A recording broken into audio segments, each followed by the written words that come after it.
Estamos iniciando mais um programa Viva a Voz Saúde, pela rádio Nossa Senhora de Copacabana, aqui no Rio de Janeiro, pertinho da praia de Copacabana. Hoje é dia 9 de março de 2024 e eu queria fazer uma introdução sobre algo que vai acontecer aqui no Rio de Janeiro amanhã. Amanhã, dia 10, depois das 5 horas, quem estiver, evidentemente se não estiver nublado o céu, quem estiver em local com visão para o Cristo Redentor, no alto do Morro do Corcovado, vai poder presenciar o Cristo sendo iluminado pela cor verde. É uma iniciativa da Cúria aqui do Rio de Janeiro e da Sociedade Brasileira de Pneumologia e Tisiologia, que é presidida no momento pela doutora Margarete Dalcomo, e essa cor verde é uma alusão ao posicionamento da Sociedade de Pneumologia em relação aos cigarros eletrônicos para fumar. A Anvisa, em 2009, numa decisão colegiada, a RDC 46 de 2009, proíbe venda, importação e propaganda e fabricação de dispositivo eletrônico para fumar no Brasil. E agora nós estamos numa nova rodada de discussões, depois de audiências públicas, e a posição nossa é de que essa RDC seja mantida, que os cigarros eletrônicos sigam proibidos no Brasil e com uma implementação da RDC que é uma maior e melhor fiscalização, porque a gente não permite a importação, mas os produtos ilegais têm chegado ao mercado brasileiro, obviamente numa escala muito menor do que seria se a liberação tivesse sido aprovada. Então amanhã, depois das 5 horas da tarde, o Cristo vai ficar verde.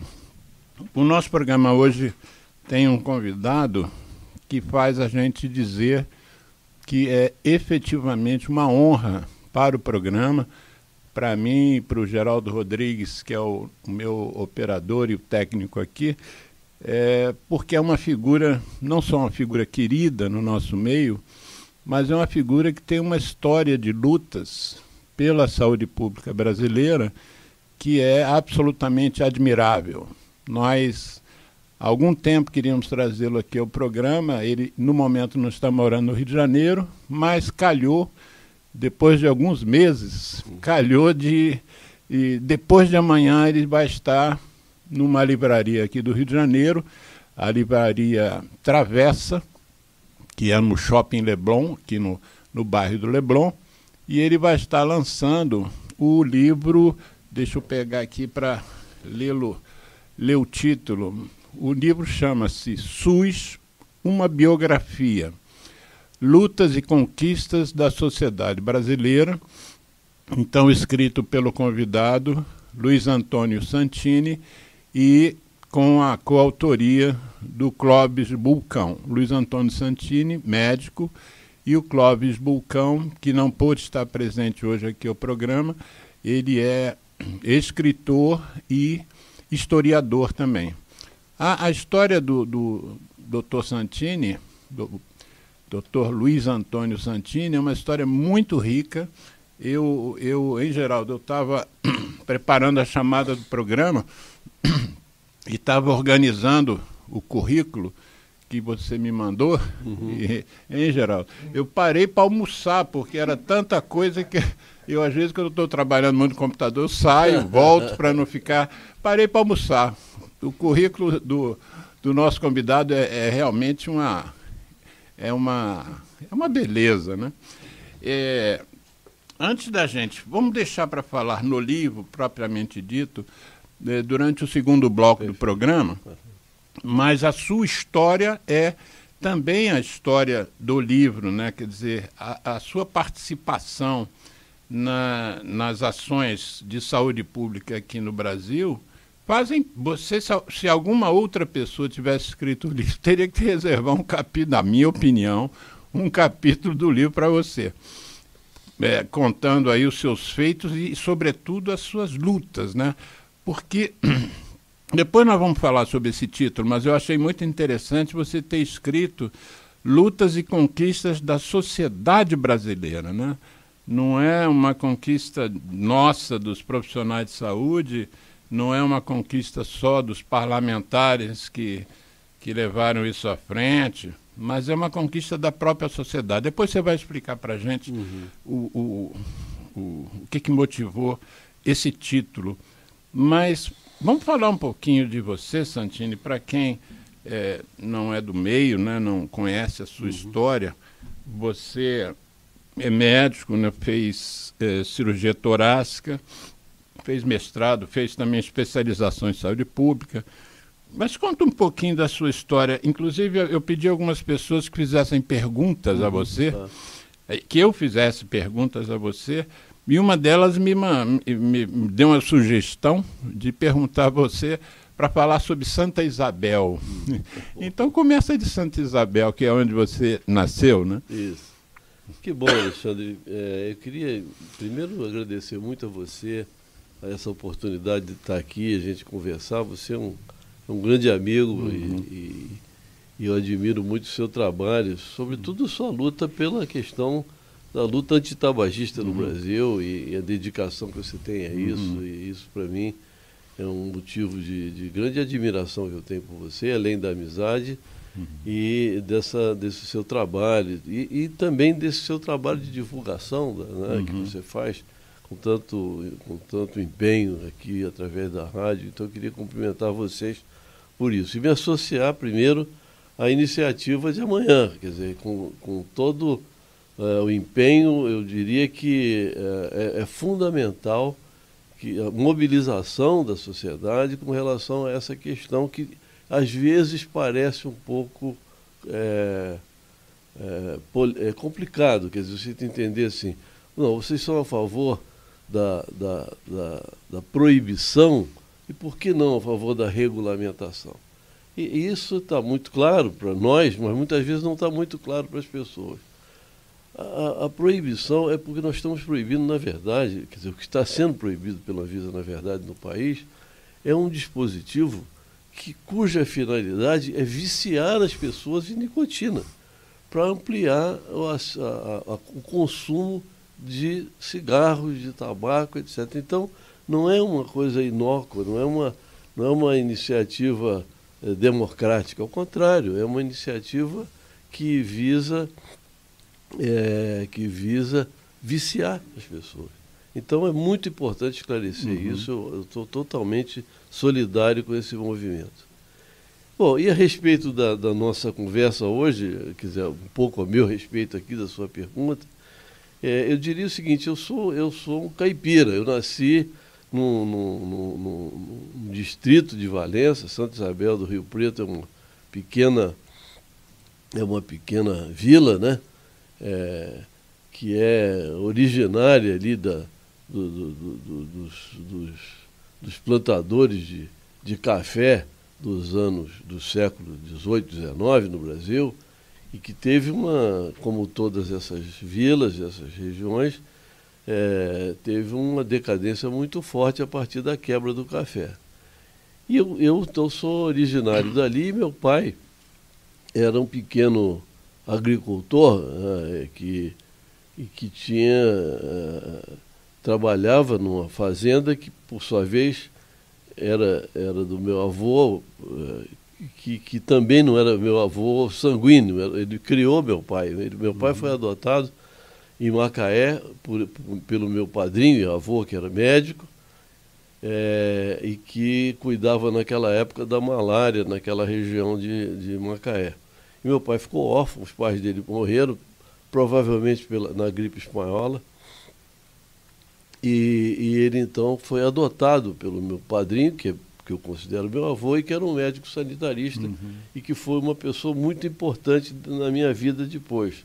Como é que ele chamava? Sebastião de Castro Ferreira Pinto. Foi um grande malariologista, digamos assim. A especialidade dele na saúde pública era a malária, mas ele trabalhava, ele foi vamos dizer, uma das pessoas que criou o Ministério da Saúde. Quando o Ministério da Saúde se desdobrou, saiu do Ministério da Educação e Saúde, que era o modelo anterior, ele foi, junto com o Mário Pinotti, junto com uma série de outros sanitaristas da época, dos criadores do Ministério. Mas a experiência anterior dele foi com a Fundação Rockefeller nesses programas das campanhas de saúde, no caso dele, na malária. Mas ele trabalhou também na febre amarela, porque num determinado momento ele foi diretor do Departamento Nacional de Endemias Rurais. Mas voltando lá a Santa Isabel, então eu nasci lá e meu pai, que cuidava lá da fazenda e tal, na verdade o meu padrinho, ele tinha uma frustração com o meu pai. Ele gostaria que meu pai não tivesse ficado na fazenda, tivesse seguido uma carreira, enfim, profissional, de outro tipo, talvez até fosse médico, talvez até quisesse que ele fosse médico também. Mas meu pai não quis, ficou lá, mas me deu talvez como missão um pouco essa herança, né? Então eu com 9 para 10 anos, eu lá não tinha, a escola só tinha ensino primário, não existia ainda nem ensino secundário, e eu então vim para a casa desse meu padrinho aqui no Rio de Janeiro para estudar. Deixa eu te interromper e você vai seguir daí, mas já que você está saindo de Santa Isabel de Valença, uma lembrança que você fez, que Valença era a terra do café, né? Uhum. E eu me lembro que uma referência histórica, nossa bandeira do Império, a bandeira do Império Brasileiro, era entre outros detalhes, tinha um ramo de café. Isso. E um ramo de tabaco. Exatamente. Que eram os dois produtos de exportação nossos, e que se mantiveram, essas duas referências, no brasão da República, né? Na bandeira do Brasil isso saiu, veio a Ordem e Progresso e tal, e os estados, mas no brasão da República está lá o café e está lá o tabaco. Exatamente. É verdade. Bom, o café continua a ser, e o tabaco também, infelizmente, continua a ser um grande produto de exportação no Brasil. E isso, você sabe, acompanhou isso tanto quanto eu, isso gerou muita polêmica, muita discussão, muito conflito até político, né, no Congresso Nacional, por ocasião da implementação da Convenção Quadro do Controle do Tabaco, que a resistência da bancada do fumo, né, que existia, principalmente de produtores do Rio Grande do Sul, Santa Catarina, Paraná e Alagoas, resistiam muito à implementação da Convenção Quadro, justamente porque são estados fortemente produtores de tabaco. Mas aí, voltando lá a Santa Isabel, eu então vim, e na época era vamos dizer, uma aventura quase vir para o Rio de Janeiro, porque a estrada, você não tinha estrada, eram estradas vicinais, a estrada de ferro, rede mineira de viação ainda existia, algumas vezes eu vim de trem, mas depois essa rede também foi extinta, né, no governo aí do Jânio Quadros. A prioridade da indústria automobilística acabou com esses ramais ferroviários do interior, e eu então vinha cumprindo essa missão quase, porque com 9 anos se separar do pai, da mãe, da família não é fácil. Vai morar com quem?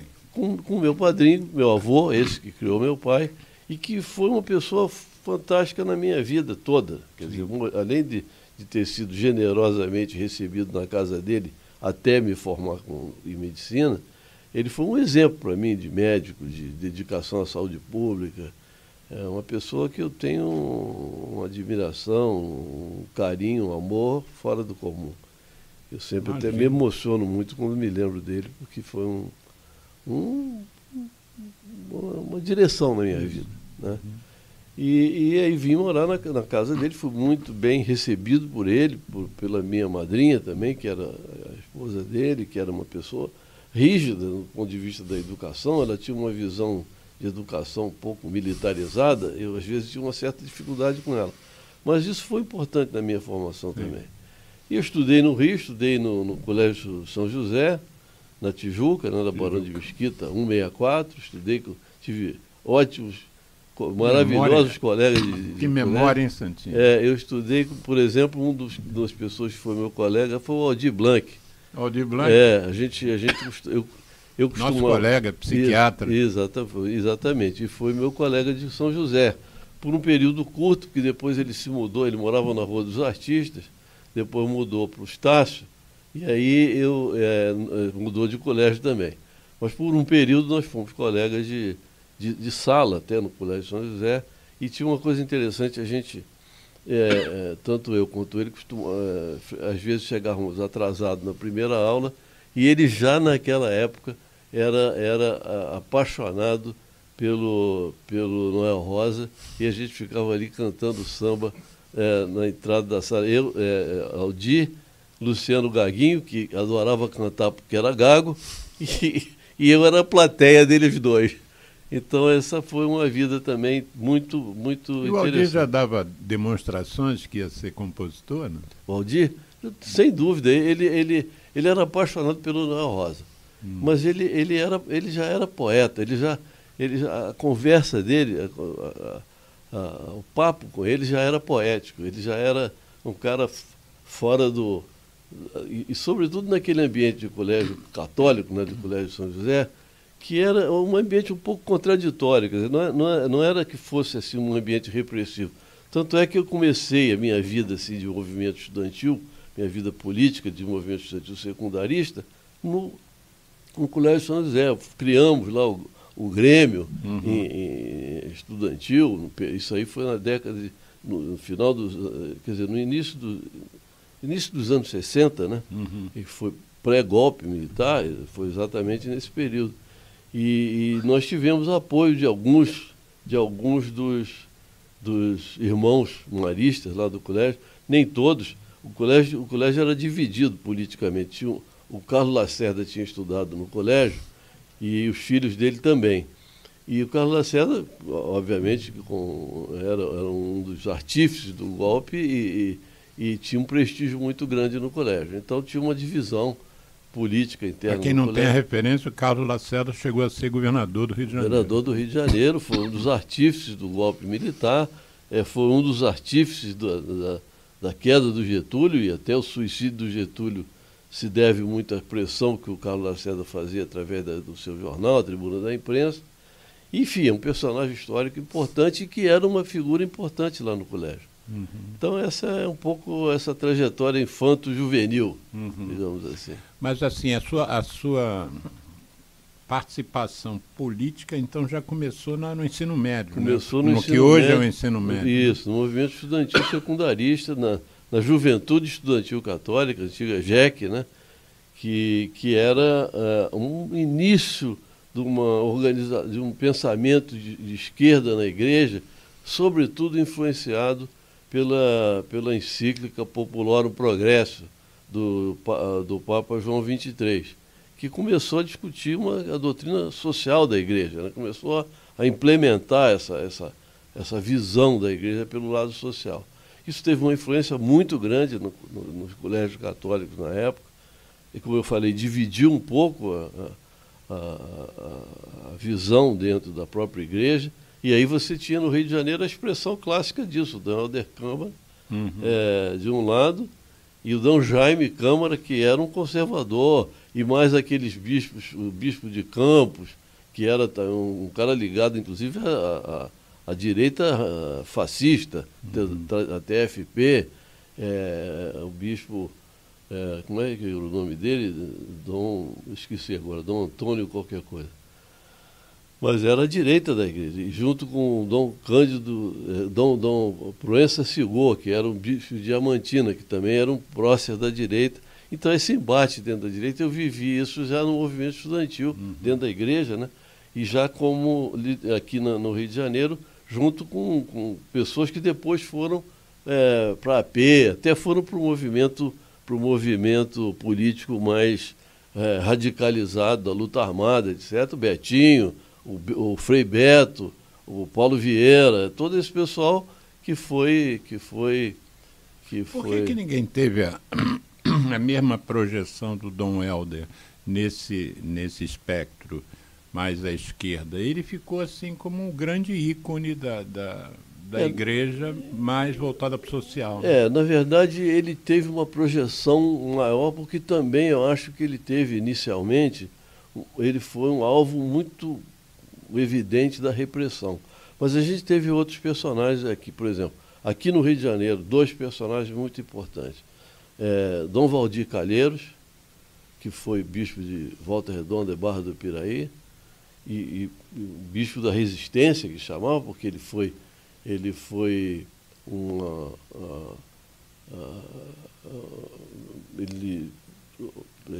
deu abrigo aos operários naquela greve, daquela matança dos trabalhadores da siderúrgica nos anos 60. Dom Valdir acolheu aqueles operários naquela época com muita coragem. E outro, Dom Adriano Hipólito, que era bispo de Nova Iguaçu, que também foi...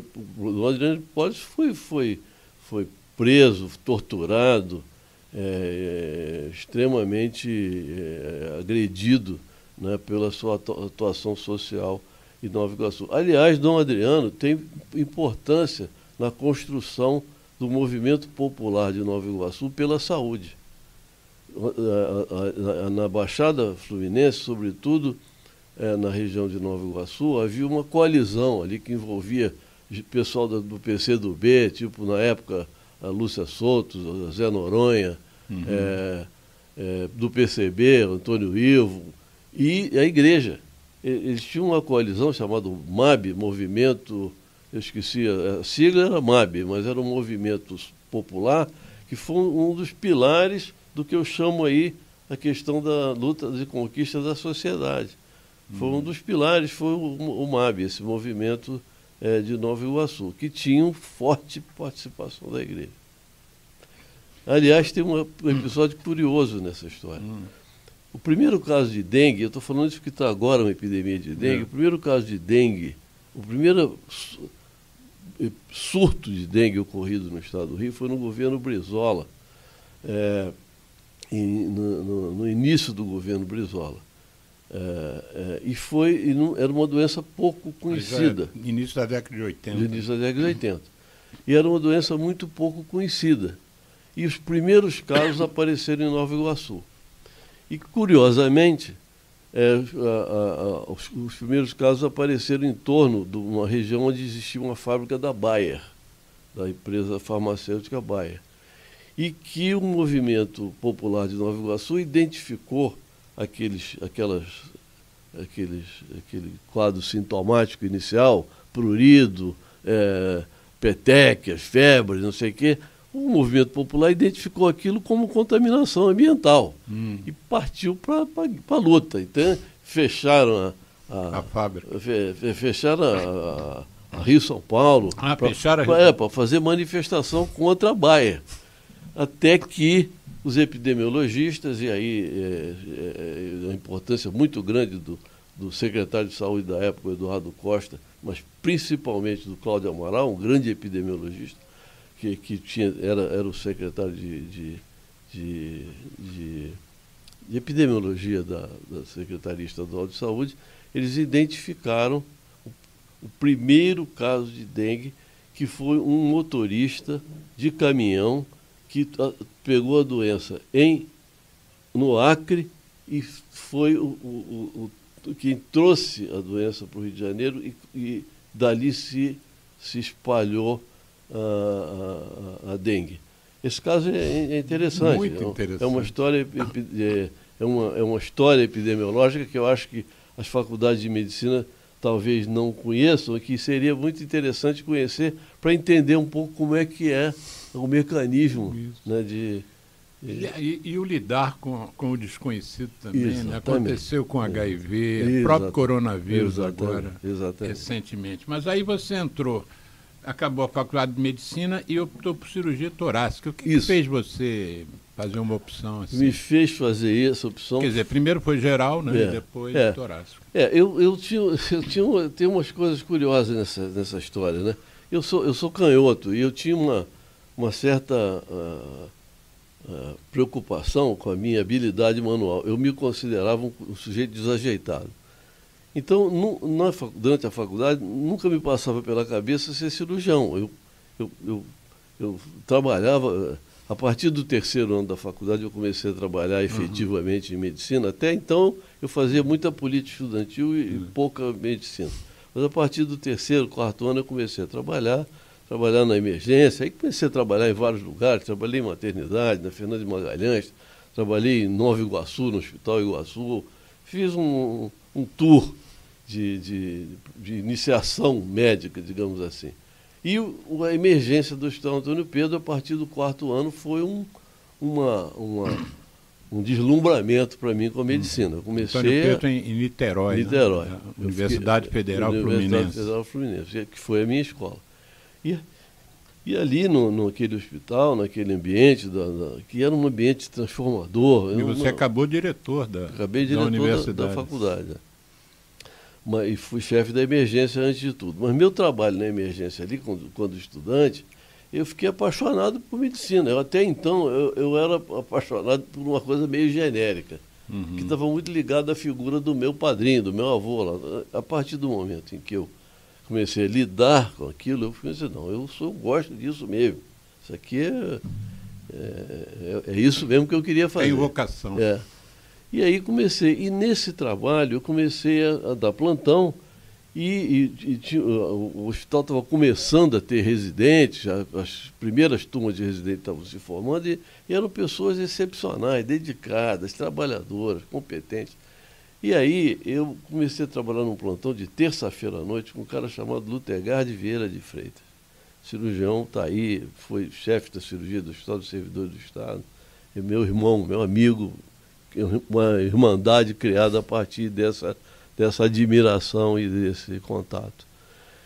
E o Lutegard, aos poucos, ele foi me deixando me envolver com aquele negócio da cirurgia ali. Então, eu entrava na cirurgia para ajudá-lo, de madrugada, aqueles baleados, aquelas coisas terríveis.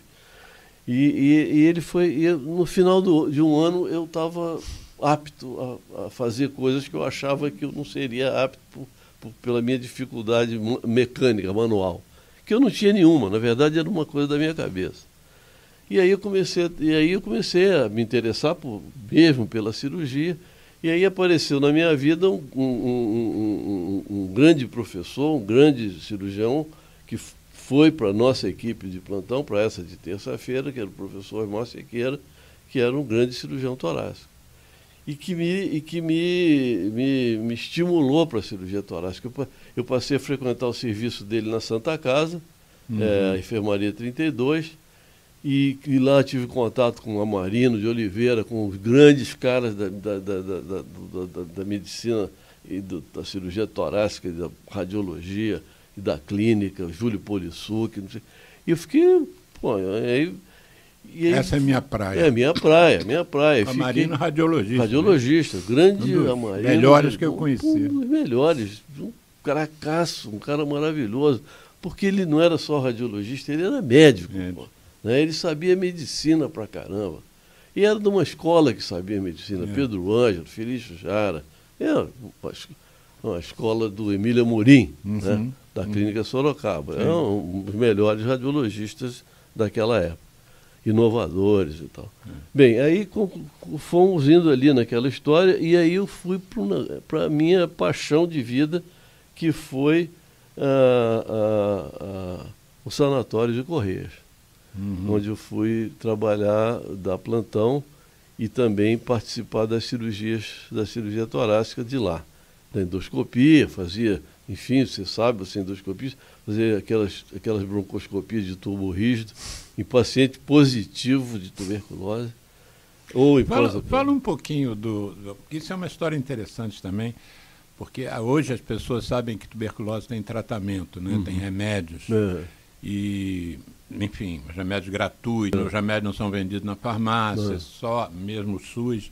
Mas fala um pouquinho dessa fase pré-medicamento, como é que foram os sanatórios de tuberculose? Né? Campos Jordão teve um famoso, virou até um livro da Diná Silveira de Queiroz, Floradas na Serra, né? Serra, que tinha uma inspiração, Florada na Serra tinha uma certa inspiração no Thomas Mann. No Thomas Mann, que é o livro da minha vida. É a Montanha Mágica. É o livro da minha vida, que eu li no sanatório. Isso. E o sanatório... Correias é uma região de serra aqui no estado do Rio de Janeiro, e aonde então se levavam os pacientes de tuberculose, porque não tinha tratamento aqui na Baixada. Você tinha ali em Correias 3 sanatórios importantes, com 400 leitos, 2 deles, então serão 800 leitos, e mais um sanatório que era ligado ao Hospital dos Servidores, que era o Sanatório Alcides Carneiro, que tinha em torno de 200 leitos, que era basicamente dedicado aos servidores federais. Eu fui trabalhar no Sanatório de Correias, que era um sanatório privado, com convênio com o INPS, mas antes era recebia doentes de todo jeito.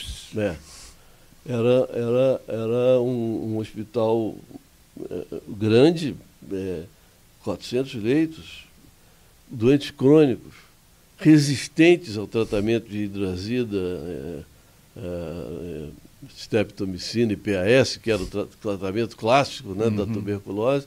A maioria desses pacientes se tornavam resistentes, pulmões destruídos, cavernas pulmonares, submetidos a um tipo de tratamento que era muito mais conservador, paliativo, do que propriamente alguma possibilidade de tratar. Pneumotórax. E a gente ali já tinha começado a fazer ressecções pulmonares amplas, fazer pneumectomia, lobectomias, como que chama aquele aplastramento da costela, para fechar a cavidade. Toracoplastia, que era uma cirurgia terrível. Toracoplastia, o sujeito sangrava uma barbaridade. Você tirava 8 costelas da pessoa e amassava o tórax contra o pulmão para fechar a cavidade. Eu fiz esse tipo de cirurgia lá. Ainda cheguei a fazer. E os pacientes tinham uma coisa curiosa. Os pacientes, como eles eram crônicos, eles se habituavam naquele ambiente do hospital e também, depois de algum tempo, eles ficavam entediados com aquilo. Então, geralmente, o paciente de tuberculose frequentava vários sanatórios. Eles iam mudando de lugar para poder respirar um pouco um ar diferente. Era uma outra sociedade, era uma outra relação. O afeto, as relações afetivas internas ali, inclusive entre nós, estudantes ou médicos jovens, com os pacientes, era uma relação muito complexa, muito difícil. Era uma relação que envolvia conhecimento, a parte médica propriamente, mas envolvia também muito afeto, muita coisa. Você ficava, como que essas pessoas... Você está vendo que as pessoas estão desaparecendo, né? Estão morrendo assim, na sua frente, você tem pouca coisa para fazer. Mas você tinha coisas também de outro tipo, quer dizer, a vida é muito incrível mesmo, né? Por exemplo, no fim do ano, se organizava lá no sanatório uma festa de Natal para os pacientes. Quem ia cantar lá? Ciro Nogueira. Ciro Nogueira? Ciro Nogueira, que tinha sido paciente do sanatório. Então, Aracide Almeida, a festa era um festão. Né? Pessoas sambistas, cantores, que tinham sido tuberculosos ou não, alguns por pura dedicação mesmo, interesse, solidariedade e tal, iam lá, era um festão, era uma coisa bacana. E eu me lembro muito do Ciro Nogueira porque ele ficava muito emocionado sempre, porque ele se tratou lá, então ele ficava com muita... Mas ele fazia questão de ir e tal, e era uma coisa muito interessante. Então, o sanatório, para mim, foi uma experiência fantástica. Minha vida toda, minha carreira médica toda foi ligada a um hospital originalmente, um sanatório. Inclusive o nome era Sanatório Rafael de Paula Souza, né? Uhum. Que depois ficou sendo conhecido como Hospital de Curicica, porque é um subbairro de Jacarepaguá de nome Curicica. E esse hospital foi criado em 1952, quando já havia medicação para tratar a tuberculose. Então não havia necessidade mais de levar os pacientes para a serra e tal, mas eles tinham que ficar afastados. O entendimento na época é que esse tipo de problema tinha que ser tratado longe da civilização, vamos dizer, né? Então, hoje você chega em Curicica pela Barra, pelo Grajaú, de várias formas, né? Mas antigamente não. Então, você chegar em Curicica era uma viagem, né? Inclusive, quando a gente entrou no início da década de 80, a gente pegou médicos que estavam lá desde 52, estavam encerrando a carreira. Então, eles nos contavam muitas histórias. O Curicica tinha 1.500 leitos. Só para tratar pacientes de tuberculose, 1.500 leitos. Ele me lembra que eles falavam assim, olha, cada paciente comia 2 maçãs por dia, não sei por que a maçã, mas comia 2 por dia, então eram 3.000 maçãs, todos os dias, no dia que a fruta era a maçã. Era uma coisa, 1.500 leitos. E segundo o relato deles, lá tem uma capela. Acho que já não tem mais essa capela, mas os pacientes casavam lá. Ah, sim. Porque a internação deles era às vezes de 2 anos. Exatamente. Era tão prolongada que por isso que esse era um pouco que eu estava falando da coisa afetiva e das relações que se estabeleciam no interior do sanatório, que era exatamente isso.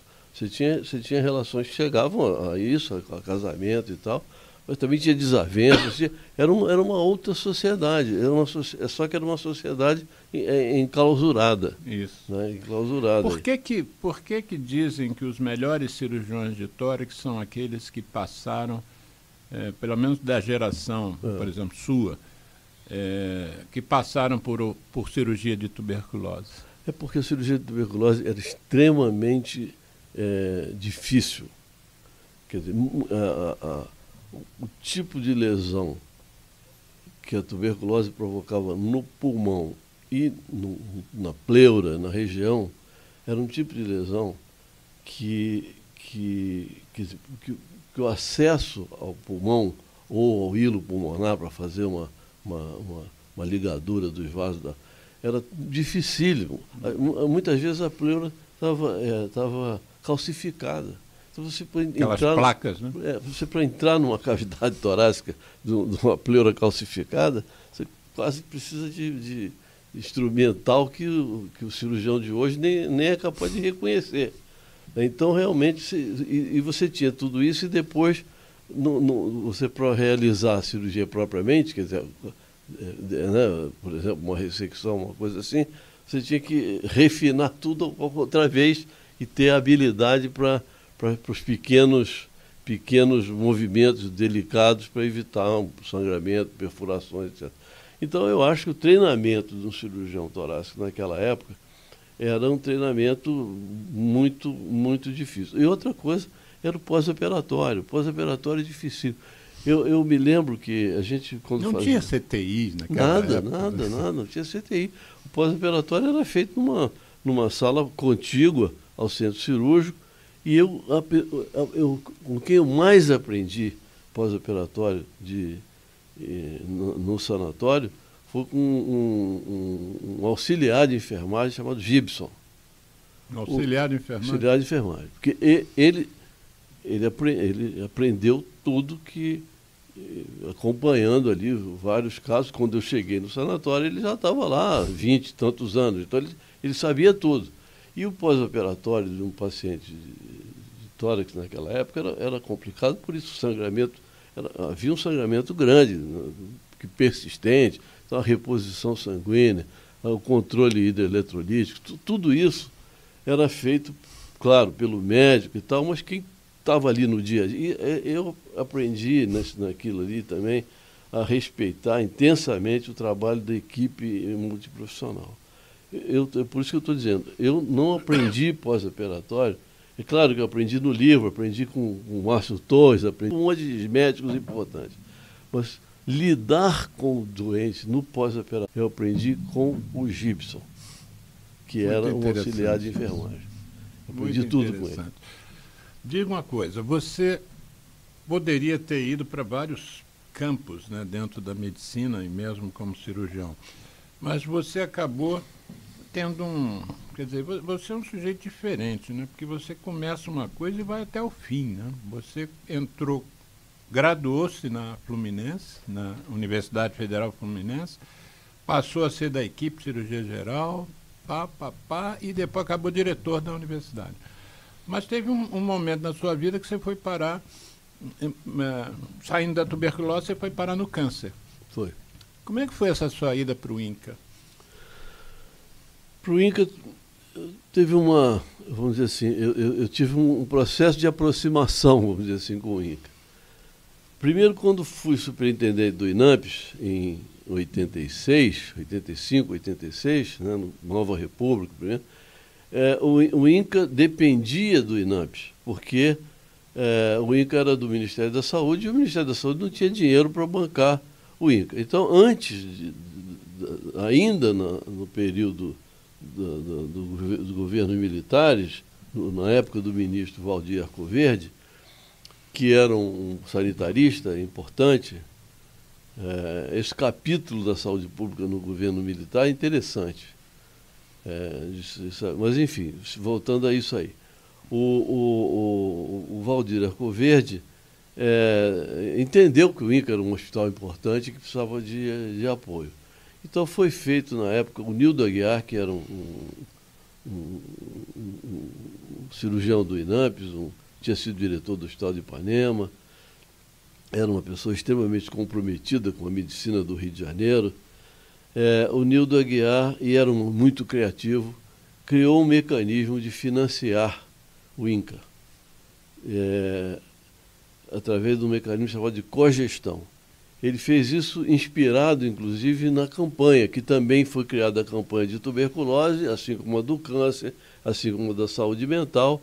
Isso fez com que se aprendesse um pouco o mecanismo de transferência de recursos do INAMPS para ao Ministério da Saúde. Esse aprendizado fez com que se criasse um programa de cogestão, que foi um INAMPS com o INCA, para viabilizar o funcionamento do INCA. E nesse processo foi criado um comitê gestor, que eu fazia parte, o superintendente do INAMPS. Então, eu quando assumi a superintendência do INAMPS, eu fiz parte desse comitê gestor e foi a minha primeira aproximação com o INCA.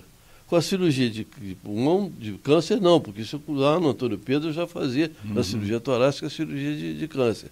Mas eu não tinha especialização de câncer, eu era especialista em cirurgia de tórax. Sim. Aí a aproximação com o INCA foi feita por aí, mas no âmbito da gestão.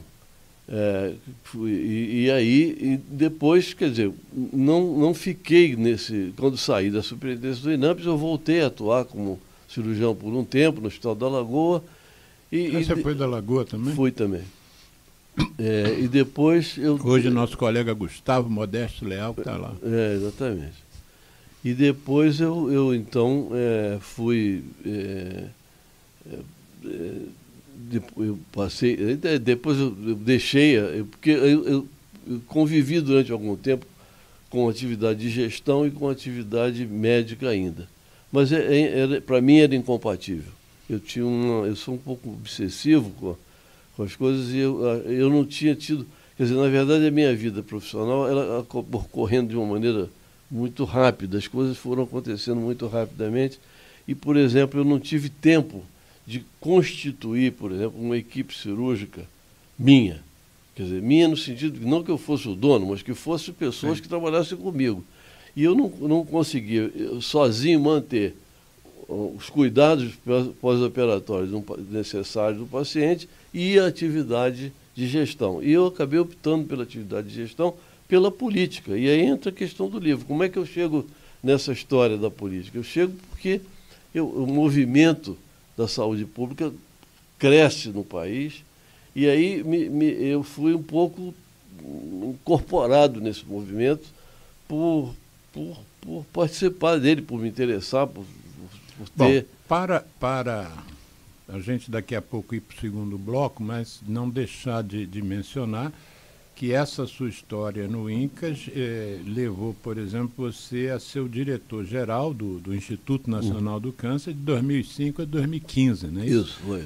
Uma carreira de gestão numa unidade longa, né? Longa. 10 anos. Né? Acho que foi, desde que o INCA foi criado até o fim, foi o maior período depois 8 anos foi o Marcos Moraes, ficou 8 anos. Jacó Kligman Jacó ficou 4 ou 5 anos. 4 ou 5. Temporão? Temporão 2 anos, porque o Temporão foi para o Ministério. Isso, foi ser ministro. E eu fiquei como diretor quando o Temporão foi ser ministro. Você substituiu. Eu substituí. Eu fui para o INCA com o Temporão, quando ele assumiu a direção, e depois ele foi para o Ministério e eu então assumi a direção. O ministro era o Saraiva Felipe. Sim. Mas então, vamos fazer um intervalo de uma música, porque esse programa é uma iniciativa da nossa ONG, né, do Centro de Apoio ao Tabagismo. Existem umas músicas que a gente tem que falam de forma bem humorada sobre a questão do tabaco. Bota do nosso amigo Tony... O nome fugiu, não posso ficar... Não, mas Tony Garrido e do Vange Souza. Eu trago a música para não tragar a fumaça. Rua Hilário de Gouveia, número 36, 9º andar, Copacabana, Rio de Janeiro.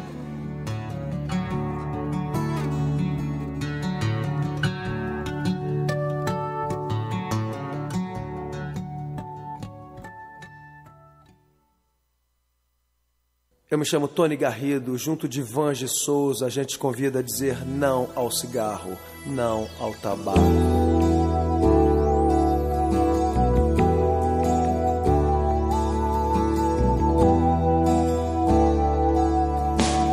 Em meio ao caos da fumaça, de tantos carros e chaminés, somado ao ar já pesado, cigarros, charutos e narguilés. Efeito estufa é feito por cada um mais um contra, já são 2 a favor. A favor do ar mais saudável, apague o cigarro, acenda o amor. Eu trago a música, soa bem ao meu e ao seu ouvido. Eu trago a música, é o que temos sempre oferecido.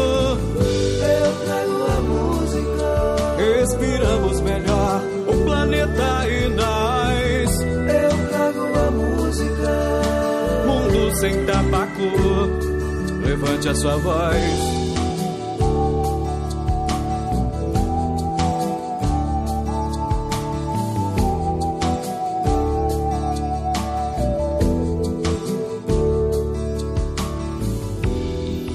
Eu trago a música, soa bem ao meu e ao seu ouvido.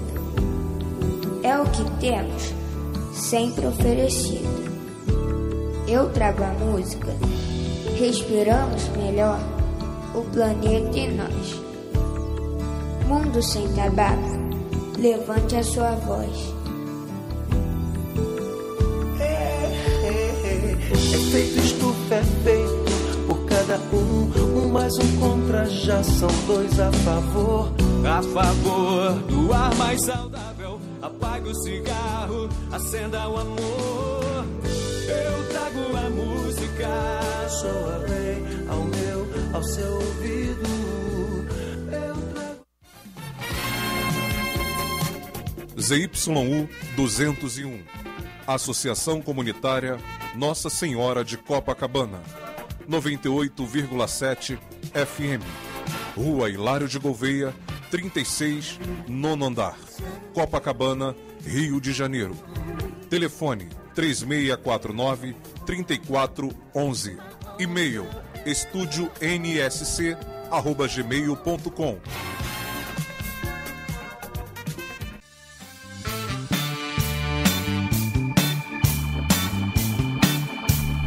Estamos reiniciando o programa Viva a Voz Saúde, o segundo bloco do programa, e nós vamos dedicar esse segundo bloco a uma feliz coincidência. O nosso convidado, que não está morando no Rio de Janeiro, veio ao Rio de Janeiro para o lançamento aqui no Rio, segunda-feira, né, depois de amanhã, dia 11 de março, ele veio lançar o livro SUS, uma biografia, lutas e conquistas da sociedade brasileira. O autor é o nosso convidado, Luiz Antônio Santini, e o coautor, historiador e escritor, é o Clóvis Bulcão. No dia 18, quer dizer, segunda-feira que vem, às 19 horas, no bairro de São Paulo chamado Bela Vista, Avenida Pinheiros, eu esqueci o nome, vai ter então o lançamento do livro em São Paulo. Tem previsão para outros estados? Tem. Não tem data ainda, mas está previsto o lançamento em Brasília, em Salvador, em Recife, em Belém. Uhum. E eu acho que Curitiba também, o editor estava manifestando esse interesse em lançar nessas regiões. Bom, esse livro ele é um condensado da construção do que, por exemplo, a deputada Érica Cocai, ela definiu o SUS como o maior programa de inclusão social do planeta. Quer dizer, nós temos um país imenso, né? Não só em termos de tamanho, mas em termos de população, e nós temos aí mais de 200 milhões de habitantes, e todos eles, indistintamente, têm direito à saúde pública graças ao SUS. Antes de você falar no SUS, a partir da Constituição, a partir de 88, fala um pouco como era a situação da saúde pública antes de uma saúde abrangente que o SUS proporciona. Como é que era antes para quem nasceu? Porque quem nasceu em 1988 tem hoje 35 anos, é a idade da minha filha. Uhum. Então tem gente que nasceu e cresceu já sob o SUS, muita gente, e que não sabe como era antes, né? Então, às vezes, por isso até que não valorize tanto o SUS como deveria, né? Fala um pouquinho como era antes. Como era antes e qual foi o movimento, como foi construído esse movimento do qual você participou. Isso. Esse exatamente foi o objetivo desse livro. Durante muito tempo eu tinha essa preocupação que você acabou de sintetizar. Quer dizer, as pessoas que têm acima de 30 anos hoje não sabem o que era a saúde pública no Brasil há 30 anos atrás. Uhum. Então, ou até 30 anos atrás.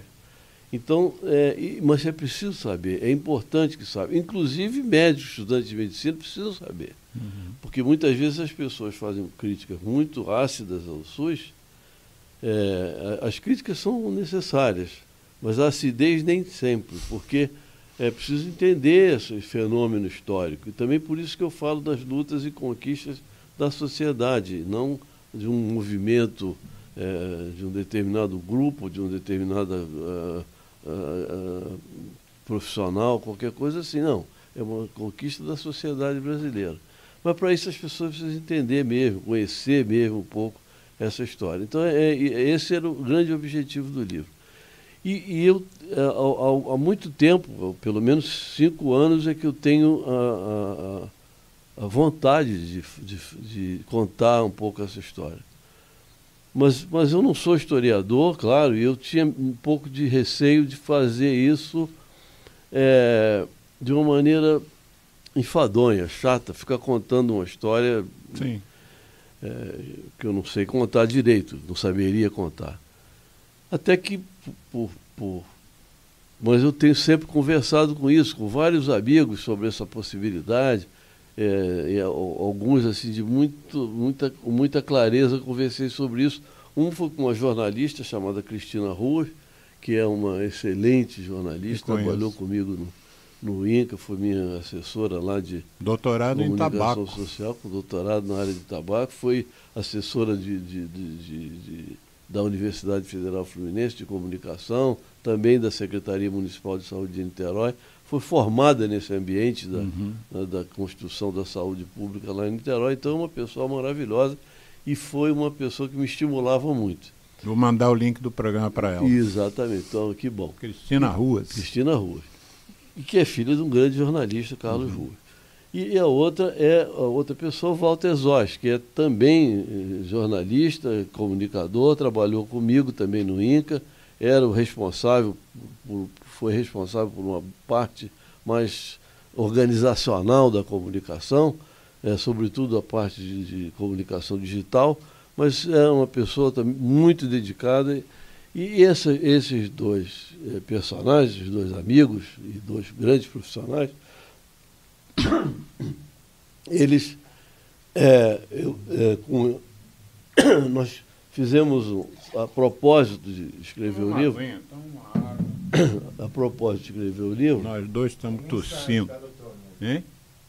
No YouTube, tem mensagem. Ah, tá. A propósito de escrever o livro, né, conversando com eles, nós fizemos algumas sessões de gravação, conversando entre nós. Isso gerou um papel, uma reflexão e que me estimulou. E eles me estimularam, dizendo, olha, esse material que a gente tem, isso tem que virar da samba. Isso dá samba. A gente tem que virar, isso tem que ser publicado e tal. A Cristina estava num processo pessoal de mudança de vida dela, estava indo fazer um doutorado em Portugal. Enfim, o Walter me apresentou o Clóvis, que era amigo dele, e aí conversamos algumas vezes, e aí chegamos à conclusão que dava para a gente tinha material para escrever um livro. E qual foi o meu ponto de partida? Meu ponto de partida foi o seguinte: eu olhei uma foto que está no livro, que está Sérgio Aroca, Ézio Cordeiro, Valdir Pires e eu. Esses 3 caras já morreram. Quem que vai contar essa história? A história do SUS, academicamente, tem muita coisa muito melhor do que esse livro, inclusive. Não é assim, do ponto de vista acadêmico. Não é falsa modéstia. Não é falsa modéstia, do ponto de vista acadêmico.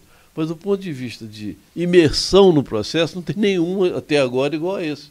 Porque eu não estou contando uma história de alguma coisa que eu ouvi falar. Eu estou contando uma história de uma coisa que eu estava dentro. Eu participei desde o início. Eu tive dificuldade, tive embates, Como é que foi o início?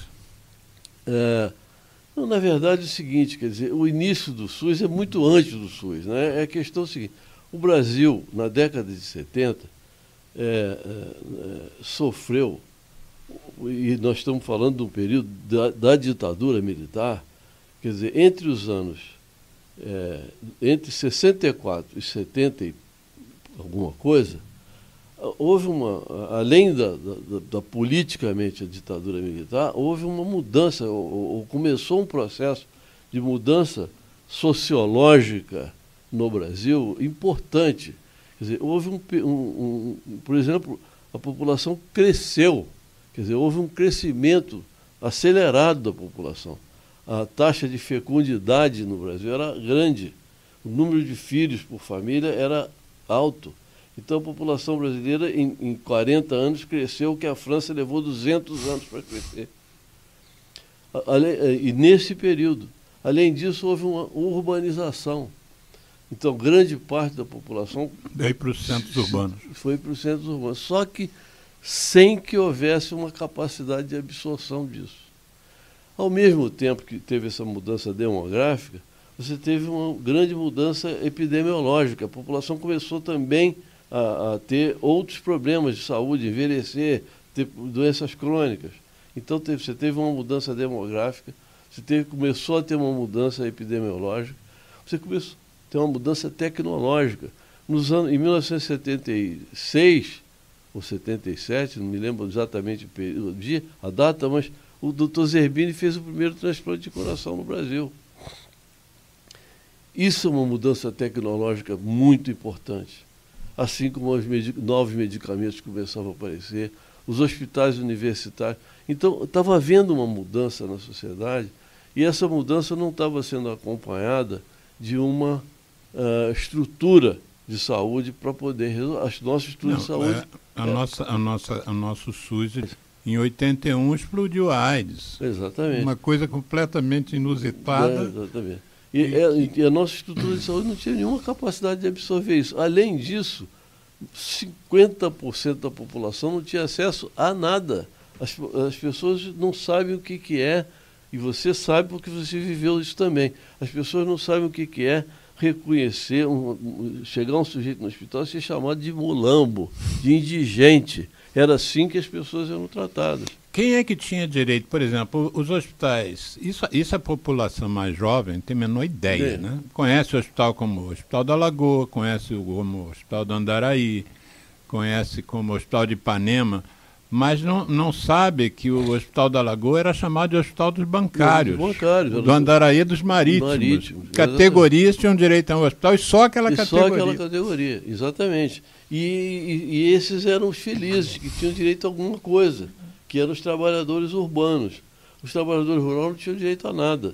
Quando foi criado um programa chamado Fundo Rural, ainda nos governos militares, dos anos 65, 66, por aí, para atender a essa população rural, que não tinha, na verdade, era uma contrafação, não tinha recurso para pagar nada.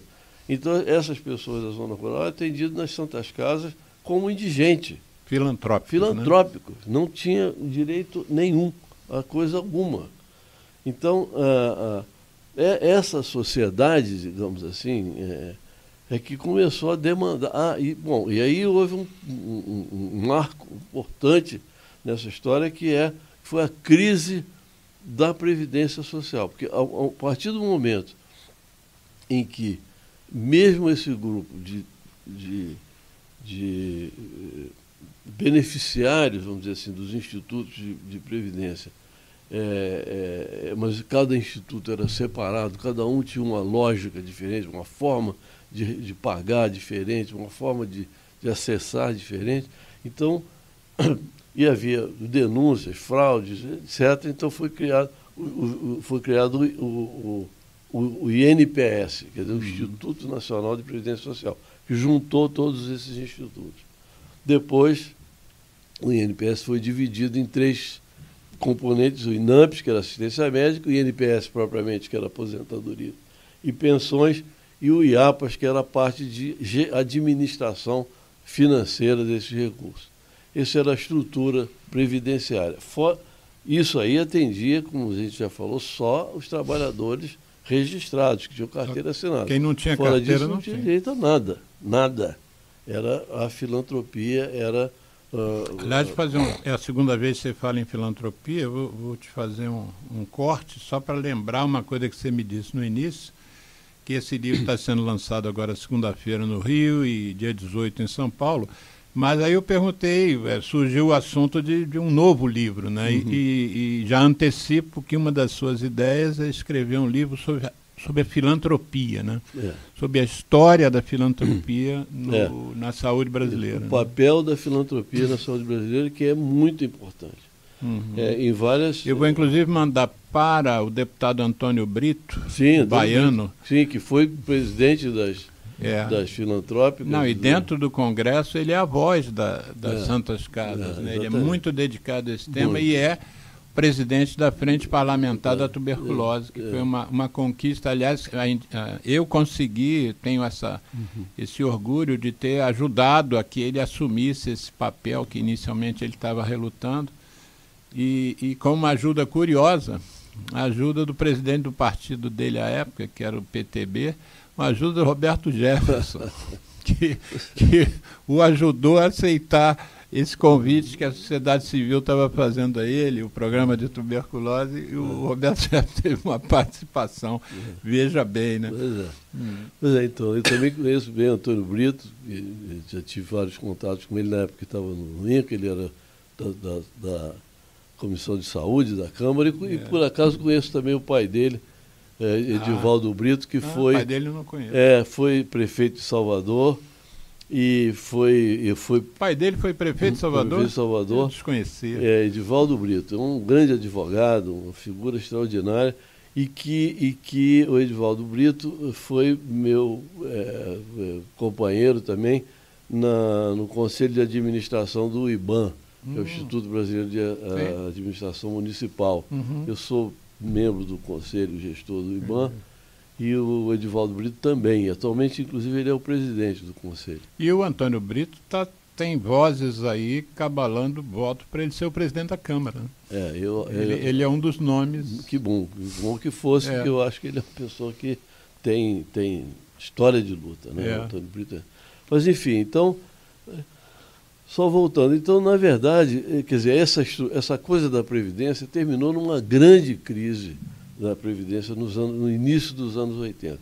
A crise, inclusive, que teve como um dos componentes importantes da crise fraude. Fraudes, os jornais da época eram assim, diariamente denúncias de fraudes, e, sobretudo, nas grandes superintendências que eram o Rio de Janeiro e São Paulo. Então, havia um processo de contratação de serviços privados pela Previdência era absolutamente sem nenhum tipo de controle fraudulento, etc. Fez com que, mesmo dentro dos governos militares, fosse necessário tomar providências com relação a isso, porque era um escândalo. Então, e aí havia protestos também dos médicos, aí houve toda uma mobilização da sociedade com relação a essa questão das fraudes. E nesse processo, aí é um fator curioso que devemos pensar também, que é o seguinte: nesse período, até a década de 80, o início dos anos 80, a medicina do Rio de Janeiro tinha uma projeção ainda muito grande. O Hospital dos Servidores do Estado era um hospital de muita referência, era chamado Hospital dos Presidentes. Você tinha um andar do Hospital dos Servidores. Só para o presidente da República. Só para os presidentes e ministros, né? Então. E nesse período, então, o Figueiredo foi internado lá no Hospital dos Servidores e depois foi operado nos Estados Unidos, em Cleveland. Mas ele foi internado. Safena, né? A primeira internação dele por infarto foi no Hospital dos Servidores. O que foi presidente do Banco Nacional também, não foi? Esqueci o nome dele, um mineiro. Magalhães Pinto? Magalhães Pinto? Também. O Hospital dos Servidores era um hospital de referência no Brasil. Justamente, era um hospital que tinha muita qualidade técnica. Bem, mas, enfim, aí nesse período, quer dizer, então a crise da Previdência se agravando, então o Figueiredo se tratava... Que foi o último presidente militar. O último presidente militar. O médico do Figueiredo era o professor Luísio Salles. O professor Luísio Salles tinha sido, na época do Juscelino, diretor do Hospital dos Servidores, foi um dos primeiros diretores, era um médico extraordinário, um professor fantástico, foi meu professor, meu amigo, e foi chamado, na época, pelo Figueiredo para assumir a direção do INAMPS. Ele não quis assumir a direção, assumiu uma pessoa que era do Hospital dos Servidores, que ele indicou, mas ele não conseguiu se livrar. E foi nesse momento que você foi superintendente do INAMPS? Não, foi depois. Depois. Mas nesse momento eu trabalhei com o professor Luiz. Eu estava na direção da Faculdade de Medicina nessa época. E o professor Luiz, o Figueiredo não deixou o professor Luiz se livrar de fazer alguma coisa nesse processo. E ele foi chamado, então, para montar um plano para a Previdência. E ele, então, reuniu um grupo de pessoas, especialistas, pessoas da Escola Nacional de Saúde Pública, da UERJ, as pessoas que estavam num movimento já de saúde pública no Brasil, para criar o que se chamou o plano do CONASP, que era um plano de remodelação da Previdência Social no Brasil. O professor Luiz elaborou foi o coordenador desse plano, que teve a participação de vários sanitaristas da época, Hugo Tomazini, o Mário Hamilton, da ENSP, o Rodolfo Schorner, vários, Eleutério, Temporão, que era um jovem recém-formado, mas já trabalhou nisso. E o plano do CONASP, então, propunha uma revisão, uma política previdenciária. Nesse período, voltada para a saúde. Voltava para a saúde. Política de reformulação da Previdência Social voltada para a assistência médica. Bom, nesse mesmo período, e estou falando já no final dos anos 70, surge no mundo, né, a Organização Mundial de Saúde organiza a Conferência de Alma-Ata, em 1978, que propõe a atenção básica de saúde, cria o conceito de atenção primária à saúde. Foi criado a partir desse convênio de Alma-Ata, dessa reunião de Alma-Ata. E alguns municípios brasileiros começaram a tomar iniciativa nessa direção. Os principais entre eles foram Campinas, Niterói, Natal, Florianópolis, Londrina, que foram as primeiras iniciativas nessa direção, de implantar a saúde, atenção primária à saúde. Para quem é leigo, não está envolvido nisso, define o que é atenção primária à saúde. A atenção primária à saúde significa levar à população, sobretudo a população mais pobre, mais periférica, os cuidados básicos de saúde, que é fazer com que as pessoas tomassem vacina, pudessem se tratar de desidratação, diagnóstico de pressão alta para as pessoas mais velhas. Mas, sobretudo, a atenção primária à saúde foi criada com foco muito nas crianças, porque a taxa de mortalidade infantil era muito alta no Brasil, por diarreia, por doenças transmissíveis, por sarampo. Então, era muito focalizado, e na atenção materna e infantil também, porque a mortalidade materna também era muito alta e ainda é muito alta. Então, basicamente, a atenção primária se voltava para a atenção materna e infantil. Ainda não era o foco muito intenso as doenças crônicas, porque elas ainda não eram tão significativas como são hoje. Mas, de qualquer forma, essas iniciativas pioneiras, elas foram muito importantes para criar uma ideia, criar um conceito, mas elas não tinham como se financiar. Então, nesta época, com o apoio do INAMPS, aí o professor Luiz foi levado a ser o presidente do INAMPS, porque o Júlio, esqueci o sobrenome dele agora, que assumiu a presidência, ele não conseguiu administrar aquela estrutura, aquela roubalheira que existia, aquele negócio todo, desistiu, e aí o professor Luiz teve que assumir. Aí chamou algumas pessoas para apoiá-lo, para criar uma estrutura, e chamou então o Luiz Carlos Lobo, que personagem fantástico, quer dizer, Luiz Carlos Lobo era professor da UFRJ, professor da biofísica, junto com o Carlos Chagas, era assistente do Carlos Chagas, mas era também o criador do NUTS-CLATS, que era um núcleo de treinamento para professores, para profissionais, professores universitários, que tinham apoio de medicina, que tinham apoio da Organização Pan-Americana de Saúde. Mas o Luiz Carlos, então, veio ser o coordenador de planejamento do INAMPS, o Henri Juval, que veio a ser o secretário de assistência médica do INAMPS, o Guilherme Sampaio Ferraz, um cirurgião da UERJ, veio ser diretor do Departamento de Administração Hospitalar, e o Guilherme Sampaio Ferraz, junto com o Murilo Vilela Bastos, outros profissionais, o Guilherme me chamou para fazer parte de um conselho que ele criou para reorganizar a assistência médica hospitalar do INAMPS. E daí que eu me aproximei. Eu era diretor da Faculdade de Medicina da UF nessa época. Só que eu tinha começado, junto com o Hugo Tomazini, em Niterói, a trabalhar esse movimento da estruturação da Atenção Primária à Saúde em Niterói, 1978, governo do Moreira Franco. No Estado? Não, Estado governo não, governo municipal, prefeito de Niterói. Prefeito de Niterói. Bem, então, esse era um caldo de cultura dentro da estrutura, vamos dizer assim, do Estado, né, da Previdência, das secretarias estaduais, municipais. Era assim que as coisas estavam se movimentando. Mas a sociedade também estava, por isso é que eu falo.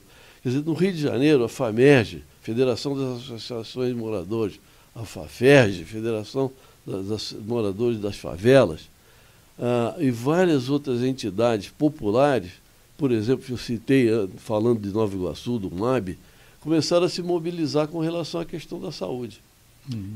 No Rio, também o movimento sindical.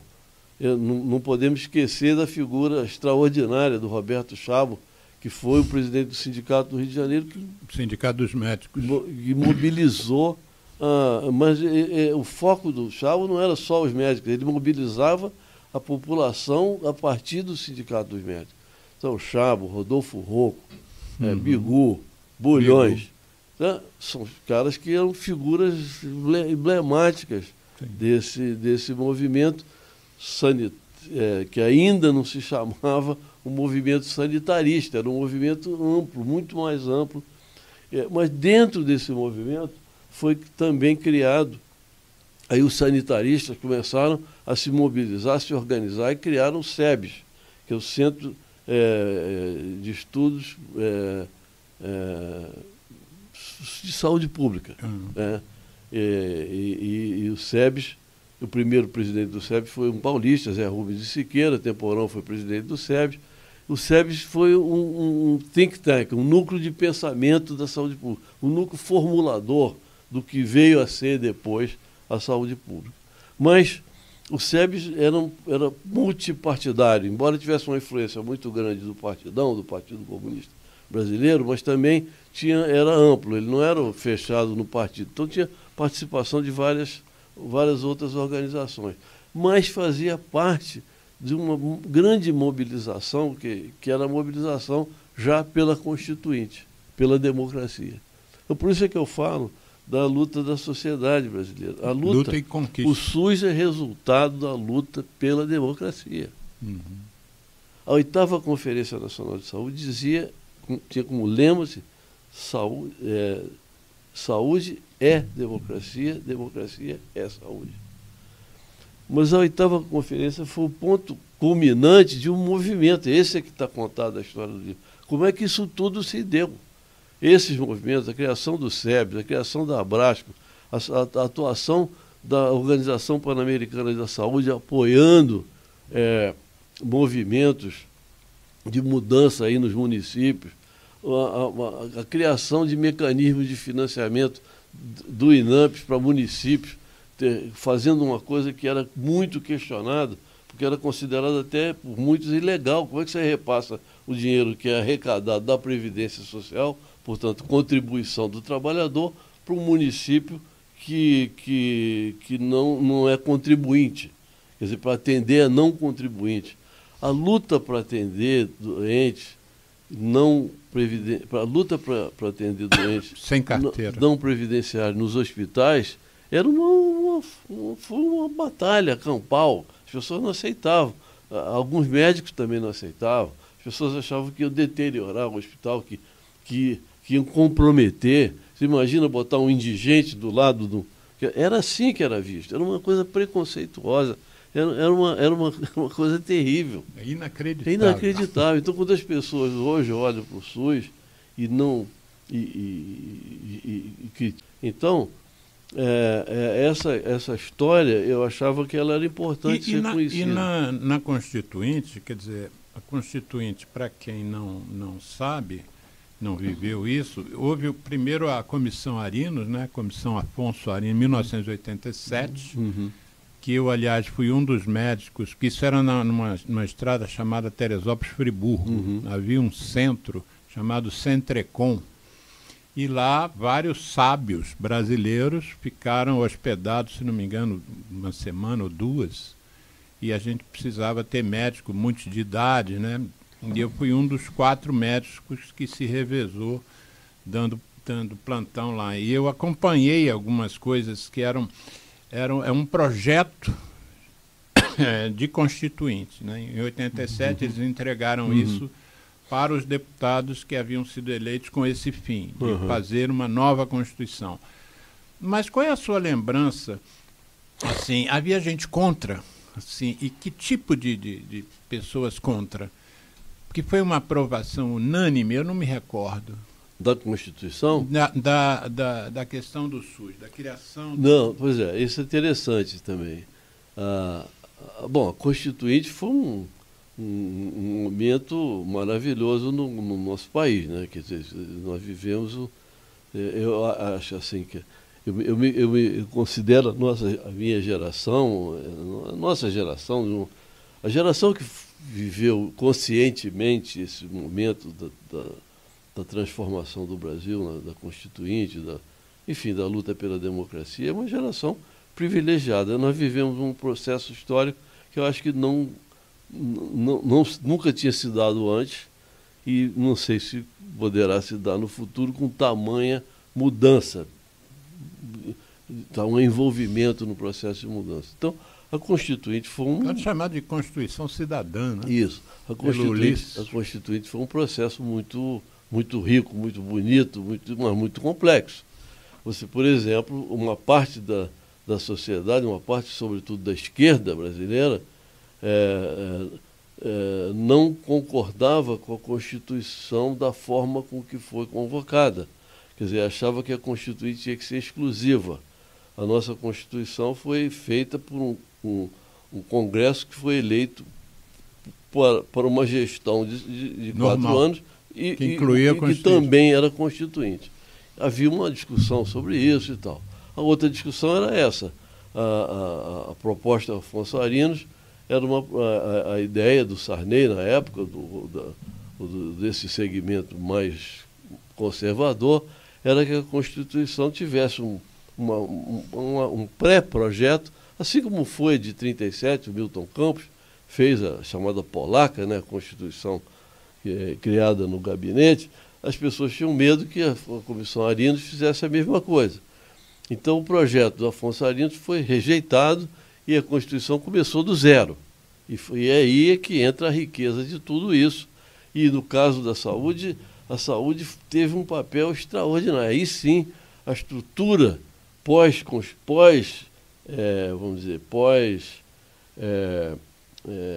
Conferência Nacional de Saúde foi fundamental. A Conferência Nacional de Saúde teve algumas propostas muito radicais, que não passariam. Por exemplo, a estatização completa da saúde.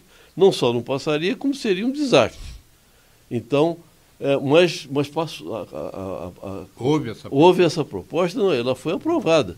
Então, para mediar tudo isso, foi criada uma chamada Comissão Nacional da Reforma Sanitária, liderada pelo Sérgio Aroca, e com a concepção original e formidável de grande capacidade política e intelectual do Sérgio Aroca, de ver o seguinte, olha, ele tinha sido líder da 8ª Conferência, o comandante dessa história toda, ele percebeu que com aquelas conclusões da 8ª, se fosse levada tal qual, aquilo não ia acontecer nada. Então tinha que criar um mecanismo de negociar tudo isso com os estados. E isso foi feito. Foi criada essa Comissão Nacional da Reforma Sanitária, que foi um ambiente de negociação e de implementação da proposta. E aí se criou o que se chamava o Partido Sanitário, que era essa ideia de um movimento amplo, não partidário, mas com uma visão clara, social. Mas havia divergência. Por exemplo, a proposta de estatização da indústria farmacêutica, estatização completa do sistema de saúde, era uma proposta que setores do PT apresentaram e foi discutida. A da indústria farmacêutica não foi aprovada na conferência, mas a do serviço de saúde foi. E a gente sabia que isso era impossível de ser feito. Mas na 8ª Conferência foi programada para a participação de 1.000 delegados. Apareceram mais 3.000. delegados eleitos por assembleias populares nos municípios, nos estados. Então, como é que acomodar aquilo tudo e organizar de tal maneira que aquilo não virasse uma confusão dos diabos e pudesse ter minimamente uma conclusão? E teve, foi excepcional a 8ª conferência, mas ela foi a culminância de um processo. Quando a gente fala que um dos pilares do SUS é a equidade, como é que isso te bate? Como é que isso foi construído, essa ideia da equidade? Pois é, essa ideia da equidade é fortemente ligada à questão da questão da democracia, né? E ela é fruto fortemente dessa percepção do que era antes. Quer dizer, o que era antes era uma total desigualdade, uma total inequidade, né? Onde você tinha pessoas que eram indigentes. Essa palavra é muito forte vamos dizer assim, na história da saúde brasileira, e ela não era uma palavra usada como, digamos assim, como negativamente, não. Ela era usada como natural. As pessoas naturalizavam isso. Fulano de tal é segurado, fulano de tal é indigente. Então, o indigente é um cara que não é nada, né? As pessoas nos hospitais de emergência, no hospital aqui no Rio de Janeiro e também no resto do país, quando chegava um indigente, quer dizer, uma pessoa que não tinha direito a nada, ela chegava no hospital, elas eram tratadas pior do que os outros, com pior qualidade. Elas muitas vezes eram abandonadas. Eu vi pacientes isolados num box na emergência do Hospital Antônio Pedro, cujo diagnóstico era indigente. Quer dizer, não era um isolamento por uma doença infecto-contagiosa. Não, ele era um pária. Não pode se misturar com os outros pacientes. Se misturar. Então, isso E se a gente for pensar, isso não tem tanto tempo assim. Não tem assim, tanto né? tempo. Isso, e é uma coisa dramática. Por isso é que eu achei que assim, é importante conhecer um pouco essa história, um pouco mais de detalhe, um pouco mais de... Porque a gente tem que pensar, nós temos que pensar sobre nós mesmos. Quer dizer, nós somos um país que... nós não somos uma sociedade pacífica, como muitas vezes as pessoas achavam. Isso depois ficou claro hoje em dia, com toda essa questão que aconteceu aí do governo anterior e dessa contradição terrível que existe hoje na sociedade brasileira, mas nós sempre fomos assim. Só que o que a gente isso ficava encoberto, isso não ficava tão claro. Mas nós somos uma sociedade muito cruel. Então, absorver essa crueldade se manifestava antes de uma maneira, vamos dizer assim, de exclusão, que era aceita com naturalidade. Era aceita com naturalidade.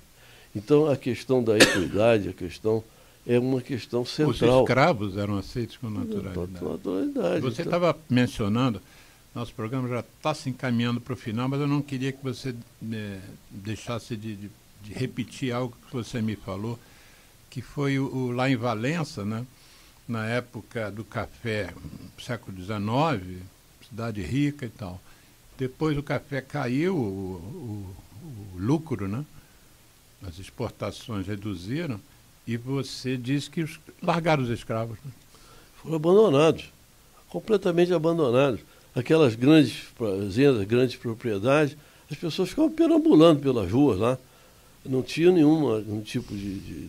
E aí começou um processo de migração. E como é que foi essa migração ali daquela região de Santa Isabel? Primeiro, quer dizer, que eram... Hoje em dia existe lá uma região que foi reconhecida e conseguiu manter uma certa sobrevivência a partir de coisas que eles próprios fizeram na terra, plantações, etc. Então formou-se ali o Quilombo de São José, que até tem uma ligação forte com a Serrinha, com samba, com toda essa história também. Mas a grande parte daquela população que foi escravizada naquela época ali migrou para a construção de Volta Redonda, migrou para para plantações de laranja na Baixada Fluminense, Nova Iguaçu, para a indústria química em Barra do Piraí. Mas, enquanto isso, eram pessoas que estavam ali abandonadas. Eu vivi ainda na fazenda que meu pai cuidava, no tempo que os empregados não tinham direito a coisa nenhuma. Eles eram empregados da fazenda. Mas dependia do patrão, dependia do proprietário, aquilo que ele pudesse ter de acesso ou não. Quer dizer, se o proprietário tivesse algum sentido de humanitário, ele dava algum tipo de assistência. Mas se não tivesse, não dava. Era uma mão de obra simplesmente que ela se renovava pela reprodução.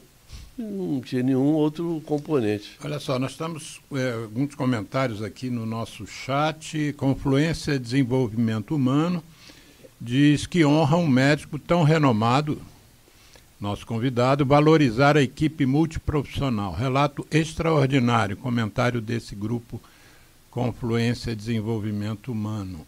A Valéria Roças, que inclusive já esteve aqui, ela é odontóloga, ela já esteve aqui no programa. Parabéns, Alexandre Milagres, por trazer uma história da construção do SUS, imperdível. Relatos de lutas, mas sobretudo de conquistas desse patrimônio maravilhoso que é o nosso sistema de saúde. Valéria também diz, super interessante essa correlação entre sociedade e saúde. Como chegamos na Constituição, poderia trazer mais relatos sobre o conceito ampliado de saúde, talvez dê tempo, talvez não, e sobre a chegada da estratégia de saúde da família.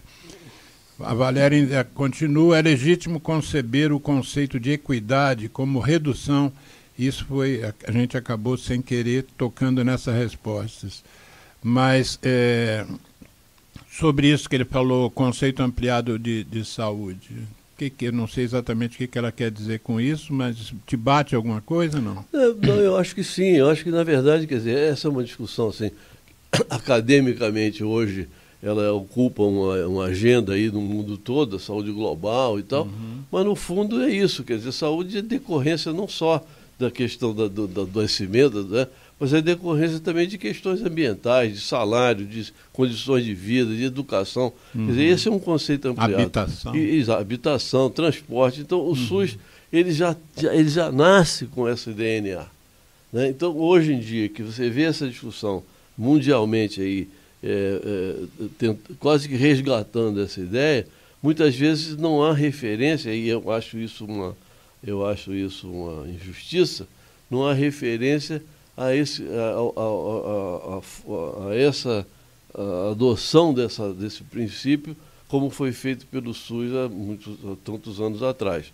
Às vezes as pessoas falam isso como se fosse uma grande novidade, que para nós não é. Você concorda com aquela aquela afirmação que eu fiz no início, que eu atribuí à deputada Érica Cocai, de que o SUS é seguramente o maior processo de inclusão social do planeta, o nosso SUS aqui? Sem dúvida nenhuma. Existem outros países que têm um SUS semelhante ao nosso? Fala-se muito na Inglaterra. A Inglaterra tem, Canadá, mas é diferente.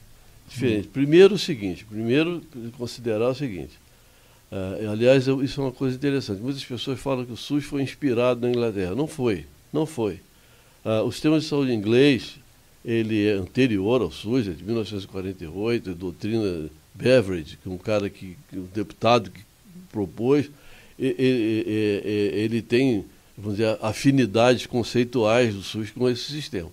Mas é muito diferente o processo. A sociedade inglesa já era uma sociedade industrializada.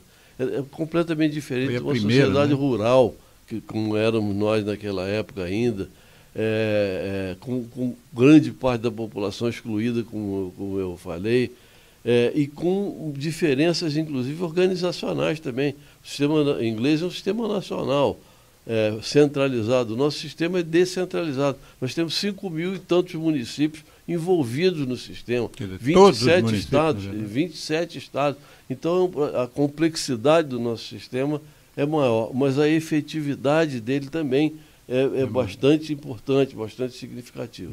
Então nós vamos, infelizmente, eu digo isso com toda sinceridade, infelizmente nós precisamos encerrar o nosso programa hoje. Estou vendo aqui a foto, é essa foto que você se referiu? Essa aqui, exatamente, essa aqui. É a foto que está Sérgio Arouca, Valdir Pires, Ézio Cordeiro e Luiz Santini. Valdir Pires era pai de uma grande colega minha lá de Curicica, uma psicóloga, doutora Lídia. Lídia, exatamente. Conhece Lídia? Conheço. Muito querida amiga. Conheço Lídia, conheço muitos as irmãs, conheço o Chico.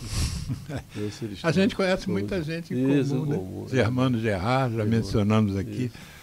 Mas então, segunda-feira, 18 horas, você bota aí, Geraldo, a imagem do livro, 18 horas, Livraria da Travessa, Shopping Leblon, Rio de Janeiro, e eu esqueci o nome da livraria em São Paulo, dia 18, a outra segunda-feira, 19 horas, lá no bairro da Bela Vista, em São Paulo, lançamento... É Martins Fontes. Livraria Martins Fontes, exatamente, Avenida Pinheiros, não sei o nome, bairro... não sei o número, bairro Bela Vista.